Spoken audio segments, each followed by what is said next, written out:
Tirupati SS jewellery చోరీ కేసులో పోలీసులు పురోగతి సాధించారు. చోరీకి ప్రయత్నించిన మరో వ్యక్తిని కూడా అదుపులోకి తీసుకున్నారు. రేణిగుంట జ్యోతినగర్కు చెందిన మరో వ్యక్తిని అరెస్టు చేసి మిగిలిన వారి కోసం గాలిస్తున్నారు. సీసీటీవీ ఫుటేజ్ ఆధారంగా మరికొందరిని గుర్తించే పనిలో ఉన్నారు పోలీసులు.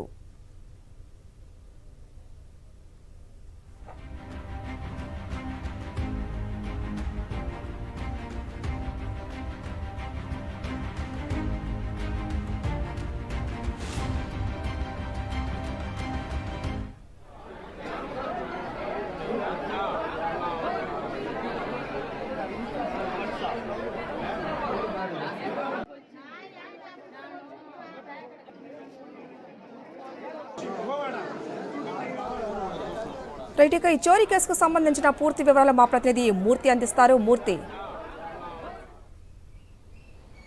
హరిత, తిరుపతి జిల్లాలో సంచలనం సృష్టించినటువంటి ఏర్పేడు మండలం పాపనాయుడుపేటలో నిన్న రాత్రి 7:30 గంటల సమయంలో ఎస్ఎస్ జ్యువెలరీస్లో దోపిడీకి యత్నించారు ముగ్గురు దొంగలు.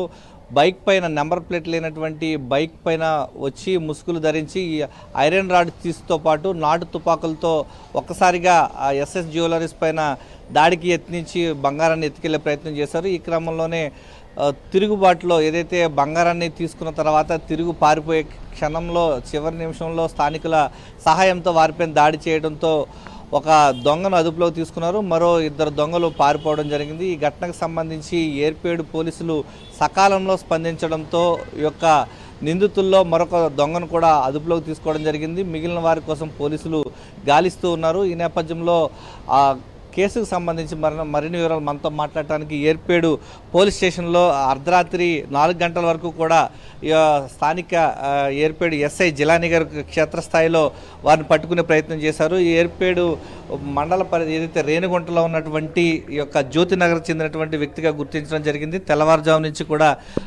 పూర్తి స్థాయి ఎఫర్ట్స్ పెట్టడం, తిరుపతి జిల్లా ఎస్పీ పరమేశ్వర రెడ్డి గారు ఆదేశాల మేరకు క్షేత్రస్థాయిలో విచారించారు. సకాలంలో పట్టుకోవడం జరిగింది. ఏం జరిగింది సార్ అసలు ఇన్సిడెంట్ సంబంధించి? నేను తిరుపతి జిల్లా ఏర్పేడు మండలం ఎస్ఐని మాట్లాడుతున్నానండి. గత రాత్రి 7:30 ప్రాంతంలో పాపనాయుడుపేట గ్రామంలో ఉన్నటువంటి ఎస్ఎస్ జ్యువెలరీ వద్ద ఒక 3 వ్యక్తులు వచ్చి తుపాకులతోటి బెదిరించారు. బంగారపు అంగడిలో దూరిపోయి అద్దాలు మొత్తం బ్రేక్ చేసేసి ఎంటైర్ ప్రాపర్టీ మొత్తం ప్యాకప్ అవుతుంది. ప్యాకప్ అయిన తర్వాత పబ్లిక్ రివోల్ట్ అయిపోయి ఒక అఫెండర్ని క్యాచ్ చేయడం జరుగుతుంది. ఎంటైర్ ప్రాపర్టీ అంతా రికవర్ అవుతుంది. అదేవిధంగా మాకు సమాచారం రావడం వల్ల మేము వెంటనే 3 టీములు ఫామ్ అయిపోయి ఆ ముద్దాయికి తిరుగుతూ ఉన్నాము. వీలైన త్వరగా కేసు తెలియజేస్తున్నాం. ఓవరాల్గా చూస్తూ ఉంటే మొత్తం వాళ్ళు ఇంత కాల్పులు జరిపే క్రమం చేశారు, నాటు తుపాకులతో దాడి చేసే యత్నం చేశారు. ఏ విధంగా చూడాలి సార్ ఫస్ట్ టైం ఇలాంటి ఘటన చోటు చేసుకోవడం? నా ఐడియా ఏంటంటే అది నాటు తుపాకులే కానీ తుపాకులు కావాలి, జస్ట్ మామూలు బొమ్మ తుపాకులు లాంటివి. కాకపోతే బెదిరించి పెట్టిన తుపాకులు ఇవి, తాయి తుపాకులు ఏం లేవు.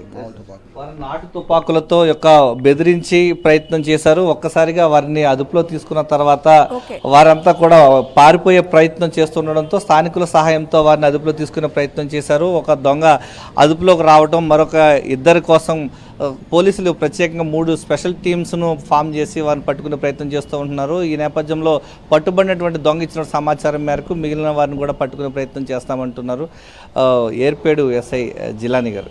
ఇది పరిస్థితి హరిత.